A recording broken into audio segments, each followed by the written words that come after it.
All right, so we can get started. Welcome to 11:30. Thank you very much for coming to my talk. I feel a lot more comfortable in the data science track, so this is a much more comfortable experience for me. Thank you very much for being here. So I'm going to talk to you guys about Model as a Service, which is a sort of a sub-project, a sub-element of Apache Metron. So my name is Casey Stella, and I'm a recovering data scientist. I'm the VP of Apache Metron and an architect and data scientist at Hortonworks. So first question is, what's a Metron? And what does it have to do with models, right? So Metron is a streaming cybersecurity analytics solution. So we were just graduating to a top-level project in Apache. And so we're aimed at cybersecurity. So that means finding threats, doing the advanced streaming analytics. So before, when I was doing data science at Hortonworks, I would do a lot of batch data science. So about 2 years ago or so, I started thinking way more about streaming analytics.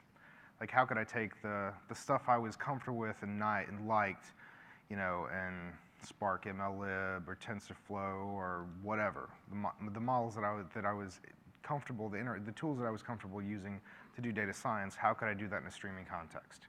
And I started looking around, and I didn't like what I saw 2 years ago, and I didn't like necessarily what I saw a year ago.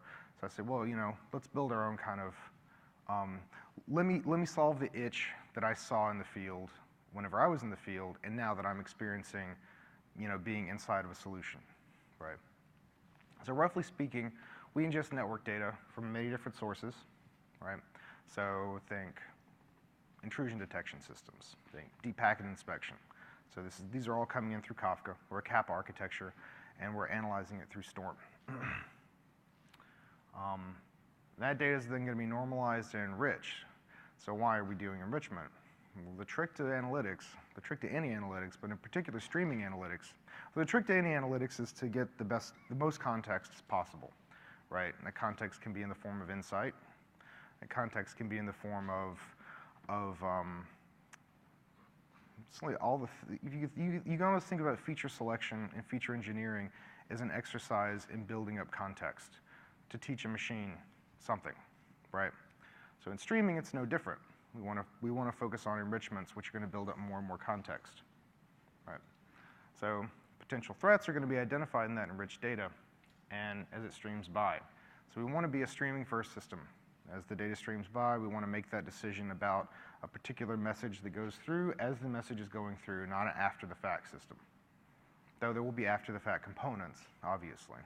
But we want to do as much as possible as the data streams by. So that enriched data is going to be indexed for further analysis and also written to cold storage to do historical analysis, to do things like training machine learning models, right? Okay, so better enrichment implies more context, which implies better insights. And so one of the biggest parts of context, one of the biggest parts of insights is using machine learning, we found. So why? So threat identification is a hard thing, turns out. I didn't really realize quite how hard it was until I started working on Metron. So the key to any solution is going to be enabling that context to be brought to bear. So fixed rules are coarse. They're really high level. That's what we see a lot in the field. We see people going to customers and they'll say, well, you know, we have 10,000 rules that we run that happen, you know, that's going to be run on every message. And we think, wow, why do you have 10,000 of those? And sometimes it's useful, sometimes, like, there's definitely a place for that. But the problem is they multiply aggressively, and they're very coarse-grained. So taking one step away from that, you have statistical baselining. So instead of saying, if this person logs in incorrectly 5 times, versus if this person logs in, if the number of incorrect logins for this user is more than 5 standard deviations away from the median of users that have this person's access credentials, and we're only counting login events that happen during the weekdays, right? That's slicing and dicing. So if you went to my talk yesterday, you'd hear a lot about the profiler and how we do that statistical baselining. But that still requires people to come up with those scenarios. I need to know that I care about these things, right? One of the things, and I need to know, is it 5 standard deviations away? Is standard deviation even make any sense? There's a lot of distributional assumptions around that don't necessarily bear out in real life, right? So what we want to be able to do is to capture those nonlinear relationships, and machine learning is quite good at that. So we feel that machine learning can adapt better, but we found, but historically it can be rather hard to scale out in a streaming context, and there's not a lot of examples of that, really, in a way that's adaptable. So when I say adaptable, I mean my data scientists come up with their models. I want to deploy those models and be using them without bringing anything down, without boiling the ocean, without stopping the world. I just want to be able to deploy a new model, have it automatically discovered and used as the data streaming by without interruption. So most of the examples that we found were, okay, I'm going to change the topology, the storm topology looks like, or I'm going to have to write some Scala code that's a little bit different in Spark streaming, and it's going to be new for this model, right? What we wanted to do is to abstract that away. Users shouldn't care about, data scientists shouldn't necessarily care about baking that in, right? So the ideal solution is to enable all of these. So Metron is really aimed at enabling all of those. What I'm going to talk about today is this guy. So first, before we do anything, we have to determine what the definition of a solution looks like, right? So characteristics of a solution where it needs to be able to scale, right? So there's a lot of data that comes at you fast. So we're going to build the solution on top of Hadoop and Storm, right? The best of breed technologies around streaming analytics and around data and around large data analytics as well. Why do we choose Storm over other things? We can get into technical discussions around that. I'm happy to answer those questions too, but that's what we chose. So the other thing that we noticed, and speaking as a data scientist and talking to a lot of data scientists from my days as a consultant, was data scientists rarely standardize on one technology or library. So what I've noticed is our attempt has been to convince data scientists to use this library and to standardize, right? And so no, everything's MLlib. No, man, just do it. You don't need this. You don't need exotic algorithms. You don't need, I know it's easier to do in R. I know you know R. Let's retrain. Let's do this. So what I found is bringing the data scientists to the technology is almost always a bad answer because it breeds resentment amongst the data scientists, and the technology, the people who are pushing it often don't get what they want, right? So instead, BYOL, bring your own language and library. You know how to build a model. I shouldn't be stepping on your toes about building models, right? Bring your own. What we want to solve is how do I interact with that model in a scalable way? Can I force some large assumptions about the model you're creating and the interactions with those models to make it easier to interact with or possible to interact with generically? So what we can do is, as a first cut, lots of different answers to this particular question, but you can almost think about these models as microservices. So, and we'll get to that in a minute. Data science can be computationally expensive, so now that we figured out how to interact with the model generically, now we need to figure out how to interact with it scalably, right? So if we assume that models are stateless, which most models in my experience are, you train the data, you're baking in the state in the training phase, right? You're training the data here, right? And then once you've cut the model, you're just interacting with it, you're scoring using the model, right? If we assume that, then they look a lot like traditional microservices, and they can be scaled traditionally by replication.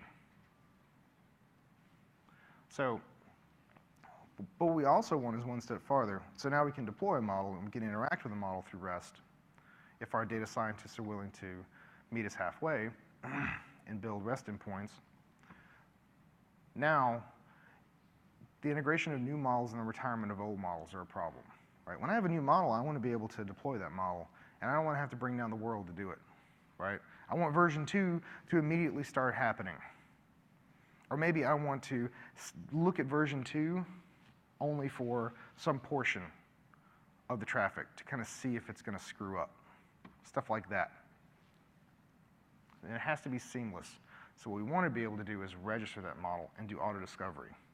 Thankfully, we have all of the core stuff inside of Hadoop. It's just no one's really put it together in the way that I would like it to do.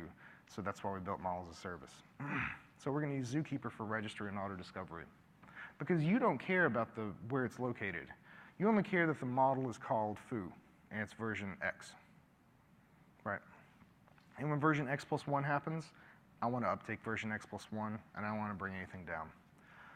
So the other thing is now, okay, I can do RESTful endpoints, but do I have to go to ops and talk to them and ask them to give us a VM and spin up the models and do all that? Like, that seems like a pain. Well, but we have something like that already. It's called Yarn, right? So we're in Hadoop already. Why don't we just use Yarn to manage resources? Models are resources just like anything else, and we have the notion of Yarn labels. So if the model needs something specifically, we can reuse the existing solutions to get a new solution here. So Yarn is going to manage the deployment in the model lifecycle. So what am I asking of the model? So if you're a data scientist, actually, how many of you are data scientists? Raise your hand. Oh man, I've been talking to like one dude. It's all right. I'm kidding. No, this is not just for data scientists. But what I do want you guys to bring back to your data science teams is what am I expecting out of you if you use Model as a Service? And I think we're expecting limited amounts. I think we're expecting very limited things. And it's going to get better over time, I promise. So what are we asking? You handle the training of your model. You do the data science the way you want to do data science, right? We're going to get out of your way. Just make sure your model is stateless, like it already is, right? I train my model, I snapshot it. I'm not updating that model as new data flows by until I have a new version of the model. Provide a REST interface serving your model. This is by far the most difficult thing, and I promise it's like 20 lines of code in Python and like maybe 20 lines in R. Really not hard to do this. But going forward, it'll be even easier. But right now, we like for you guys to interact with REST. So from there, Model as a Service should handle the deployment, the management, and the auto-discovery. So a lot of other solutions, they try to do too much. They want to handle the training for you. They want to handle the data management for you. Most data scientists know how to do that already. And by forcing them into paths, it pisses them off. We don't want to do that. We don't want to piss data scientists off. Okay, so how do we interact with the model? So in Metron, we have a language, we have a small, you think of it as Excel transformations for big data. Small language to interact and extend our system. Now again, this is RESTful endpoint, so it's not that big of a deal to write your own. But we've wrapped this up inside of Stellar as Stellar functions. So now that we can deploy and auto-discover, we need to interact, right? So we need to be able to compose functions. If my model takes as input a host name, but it's a host name without subdomains and without a TLD. I want to be able to not have to worry about stripping host names and stripping TLDs in my model. I want my data scientists to be able to say, here's my model API, here's what I expect you to give me, do the small transformations to meet me halfway, right? Like any other API, any other developer has ever written, right? And provide simple primitives around those functions, right? So Boolean operations, conditionals, things like that. Okay, so here's the hastily drawn architecture of Metron, of Model as a Service. So Model as a Service at its core is a Yarn application. The Yarn application manages the deployment service. So essentially, what happens is a deployment client, when my data scientists say, hey, I'm done, they hand over a set of collateral. That's maybe some pickle files, a shell script, and a Python script to do the scoring, right, for the RESTful interface, over to ops. and they say, okay, this is version X plus 1. Right? And I'm going to say, okay, deployment client, this is my model collateral that my data scientist has given me. I'm going to add a new version, right? And it's going to interact with the yarn application master that's running in the cluster for models of service. And that is going to, once it deploys, I'm going to say, I want 7 copies of it, and I want each of those containers to have 500 megs of RAM available to it, right? And what I want you to do is I want you to take the local data, push it to HDFS, and then localize it into those containers and spin up the model. And then once you're spun up, I want you to register in Zookeeper and say, hey, my model is called foo. I'm adding a new endpoint for foo, or a new 7 endpoints for foo of this version. And now, as data's flowing by in Storm, I have a Stellar enrichment inside of Metron, though if you're not using Metron, you can still interact with the API and interact with Zookeeper to find where the models are, and then interact through REST, right? But it's a lot easier if you're just using Stellar. So Stellar is going to say, okay, hey, I have model foo, I have 8 endpoints. I'm going to choose a random one to load balance. So right now, the load balancing is random selection across all the endpoints. So as the data goes by, I'm not hammering one particular endpoint, so I can scale out. If you don't like the latency, add more copies, right? And then I say, hey, actually, what I want to do is foo's not working very well. I want to do foo version X plus 1. So what you can do is you can say, okay, I'm going to start foo version X plus 1, right? And then we're going to see how it goes for a day. Because maybe foo X plus 1 is not very good either, right? And then once that works or doesn't work, you can spin down the versions of foo version X. Because as soon as you add X plus 1, as long as you're requesting an endpoint for model foo, it's immediately going to pick the most recent one. If you don't want to pick the most recent one, you want to hard code it, you can also specify I want just this version. If that makes sense. Okay? So, easy peasy. All right. So, we'll do a demo here. I like to do demos in my talks. So, domain generating algorithms. So, we're a cybersecurity solution, so we're going to talk about a cybersecurity use case. So, when your grandma gets an email and she clicks on it, ill-advisedly, and her computer has a worm installed, what ends up happening that's going to mine for Bitcoin, what ends up happening is that worm needs to know what to do. It needs to get instructions, right? That virus needs to get instructions from a command and control center. So what ends up happening is these command and control centers register random domain names based on a seed, right? Based on a fixed seed, and then some percentage every day of the infected hosts are able to guess the correct one, and they connect to the command and control center and get instructions. And the instructions could be shut down grandma's computer and ask for Bitcoins, or it could be mine Bitcoins on grandma's computer. Or grandpa, I'm not being sexist here. For me, it's probably my grandpa, so whatever. The point is, it happens infrequently, and it's enough to get lost in the traffic on a large network. But we want to be able to detect this as the traffic goes by, right? It's one thing for grandma's computer to have that happen to them. It's another thing entirely for our CEO, right? Or for your CEO. So we want to be able to figure out, okay, I want to get alerted if someone who's high up in my organization is connecting to a command and control center. But how do I know? Well, it turns out what we really need to be able to do is to build a classifier that will differentiate between synthetic domains and non-synthetic domains. That's actually a lot harder than you think, because we have domains like zynga.com. So that's kind of hard. It's not really an English word. So one of the most adaptable ways to do that is to build a machine learning model. So at the B-Sides conference in 2013, a company called Click Security presented a model written in Python. So what I wanted to do is to kind of put myself outside of the bounds of being a data scientist and put myself as being someone who has to deploy models written by a data scientist.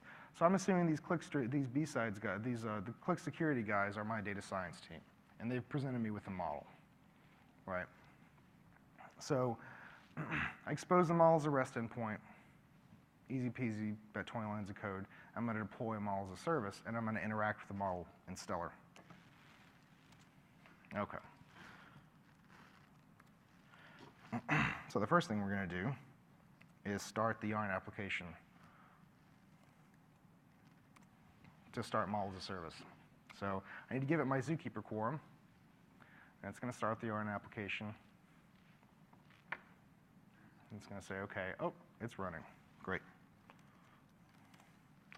So I'm going to deploy my model. I have a shell script to do that for me, but we'll go through exactly what's happening in there. So it's just one liner. Let's go to model as a service deploy. I'm going to pass in my log properties just to make sure that I'm logging appropriate things. The name of the model, the version of the model, the zookeeper quorum, the number of instances, and the mode I'm adding new instances of this, as opposed to deleting them or listing them. The amount of memory per instance per container, and the location at HDFS that I want to localize the model at, and the location locally of where I'm keeping the model collateral, right?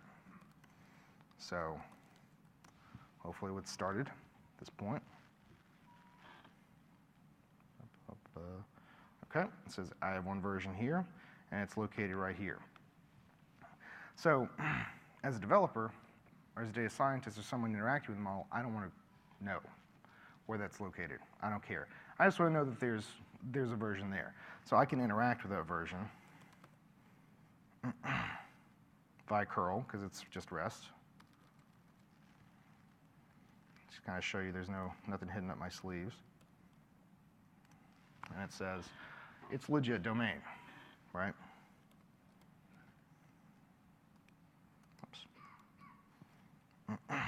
So let's try one I'm going to make up on the fly. That's DGA, right? Create a synthetic domain. But I have to know about the port, and nothing's round robin for me or anything like that. So what we can do, so normally we would have this in an actual enrichment inside of Metron. And I'll show you what that looks like.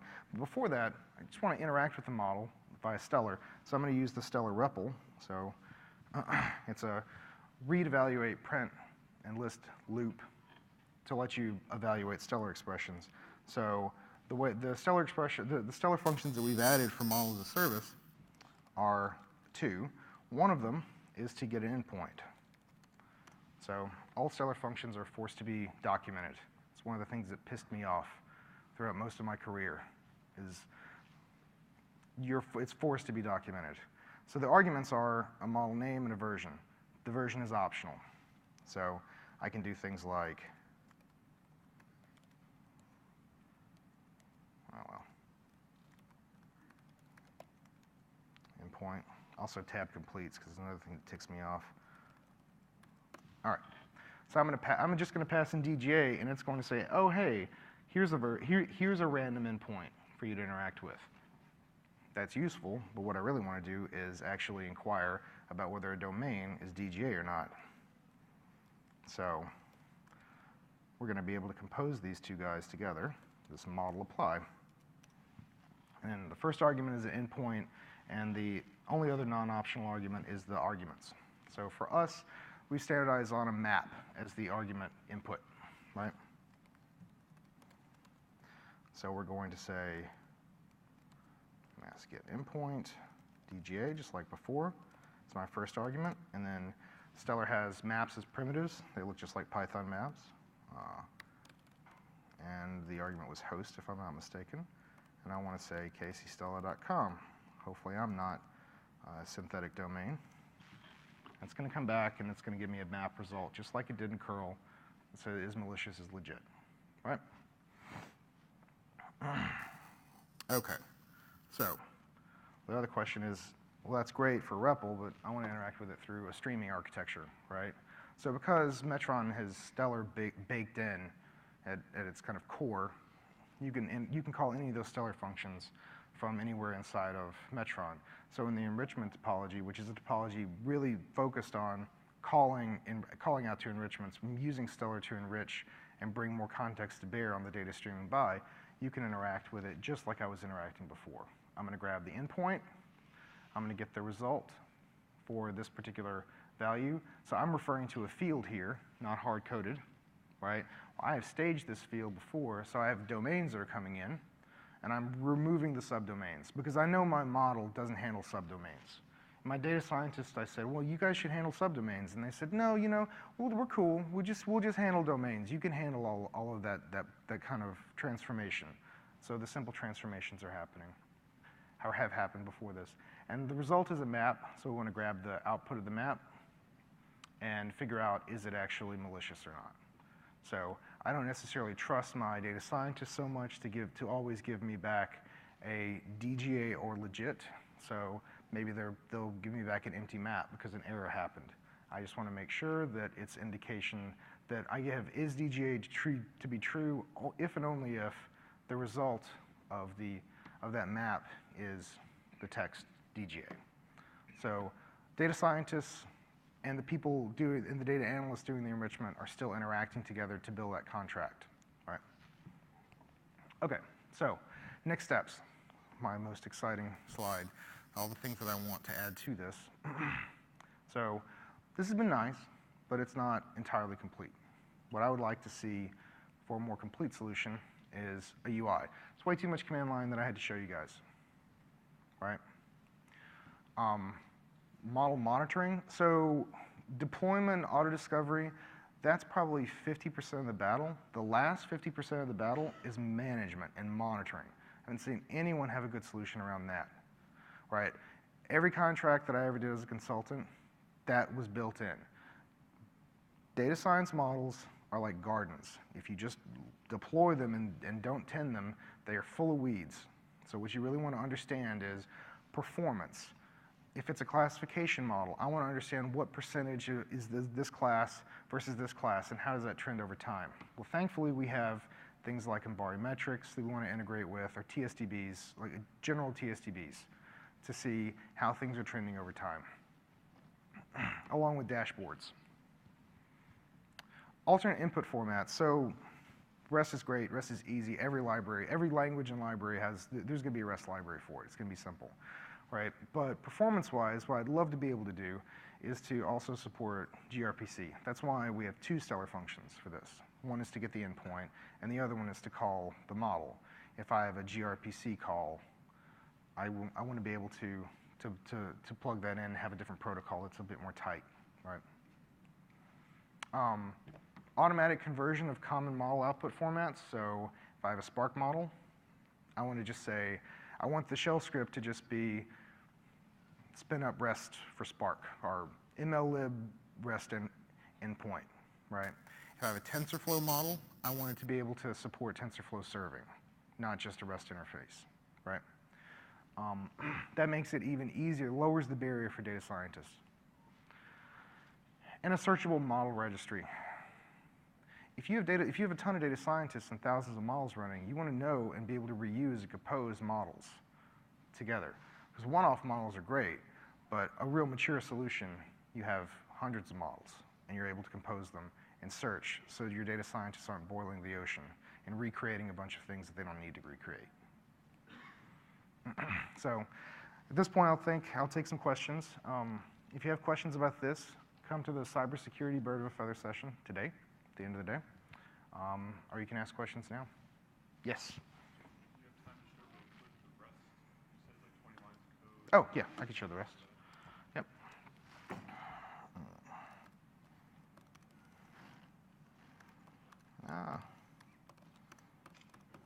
All right, so what I got out of the Click security guys were these .model files. They're pickle files, right? It's a Python model. So, and a Python class that will interact, that gives me it gives me an evaluate function, and I pass in a host name, right? That's the output from my data science team. So I want to create the REST model. Oops.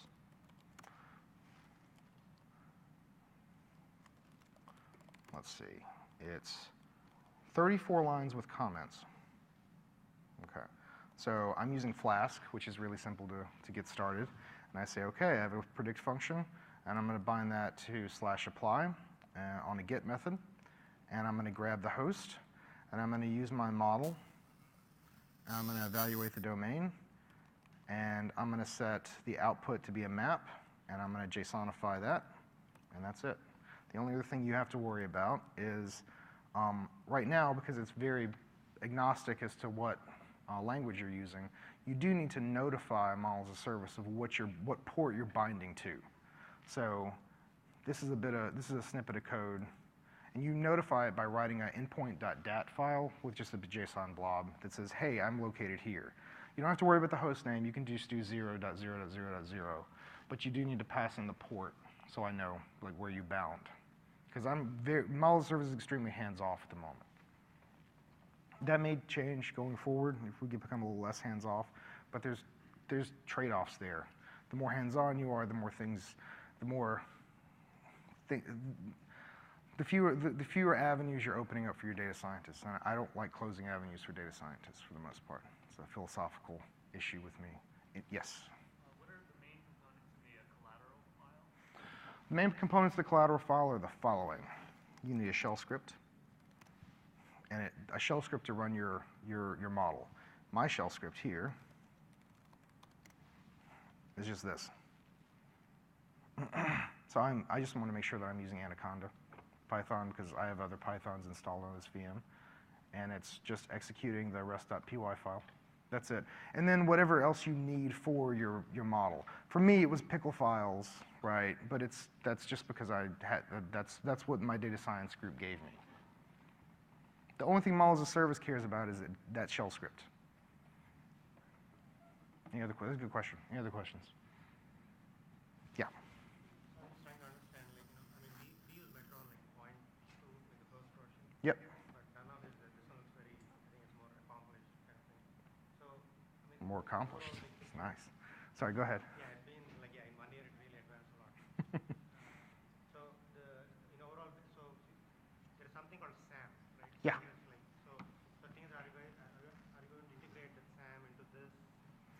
Are we going to integrate Model as a Service with SAM? So I do not know for sure if that's happening. I do know the work to integrate Stellar with SAM. So integrating Stellar with SAM, it's fairly obvious that you could integrate Model as a Service as well with SAM. So the question is, how much of this is going to show up in SAM? And really, that's not really been determined entirely. If you want it, talk to your Hortonworks rep. And another thing in the overall picture, right, of the Metron. So is it purely focused on security or like any kind of log? Metron is a cybersecurity solution. That being said, the architecture is fairly generic, but we really do focus entirely on cybersecurity. So the stuff that you're seeing at Hadoop Summit is going to be the Hadoopy bits, right? So we also have things like we have an integration point with Bro to be able to send Bro data, which is a deep packet inspection tool. We have a sensor to capture PCAP data. It's a raw packet capture data. Those are cybersecurity networks very specific. Our analytics are very general purpose. We've tried very hard to make sure that we do not pinch or fold in any of the options that analysts need to go. Or we don't want to stop analysts from going places. Do you get the Windows part of the data, like the Windows by the block files? Some of them are like security logs. Do you read those? So I didn't understand the question. One more time. So you have window logs, right? Yeah. Oh, like Active Directory, like Windows logs from Windows. So the question is, do we have a Windows parser? I am not. I don't think we have one right now. I know that people have gotten that to work, but I don't know. I've seen that kind of bandied about here and there. It's like I think you export it to XML and then you can parse it, but I don't know of a general purpose one that's made its way into open source yet. Yes. Have you seen this used outside of cybersecurity for just general anomaly detection? This Model as a Service? Metron. Oh, Metron. I have not, no, because I work on the Metron team, and it's very much a cybersecurity focus. Any other questions? Yes, sorry. Yes. So the alerting right now, I didn't show this because our UI is dark-skinned and you can't see it. But here it is. Here's our alerting UI. So readable. The point is that what ends up happening is if you have a DGA model, what you'll do is you'll set a field called isAlert to true, and then you'll give it a score. And you'll say, hey, if this domain is a DGA domain and the user associated with this packet that's coming through is like our CEO, that gets an alert of 100. If it's just some random user, maybe it's an alert of 10, right? So there's an element of triaging. Going forward, we will also have the ability to, this is sort of preliminary. Going forward, we'll also have the ability to act on those alerts, to send emails and things like that. But right now, analysts will be looking, like the way that this will happen is analysts will be looking at our dashboards and saying, okay, here's the most important alerts, I need to interact with that. And I'm going to make sure that I have as much context as possible here. And it's a little hard to see, but all the different enrichments, you know, interacting with asset databases, interacting with Active Directory to see groups, things like that, to get as much context in one screen, a single pane of glass, so analysts can make good decisions. And machine learning models are just one of those signals, if that makes sense. Yes? Is it integrated with Ambari? Yes, we have a management pack. It's integrated with Ambari. It works with Kerberos. 2 questions I get a lot. Yes, it does. We have an Ambari management pack to install it. And they will be getting better and better as the days go on. So in 2.6, which version has that? We had it in the cybersecurity, the Hortonworks cybersecurity pack that worked for 2.5, if I'm not mistaken. Anything else? Good questions? All right, well, if you have anything else, I'll be here for just a minute or two, and I'll be at the Bird of a Feather session. So come by, say hi, throw tomatoes.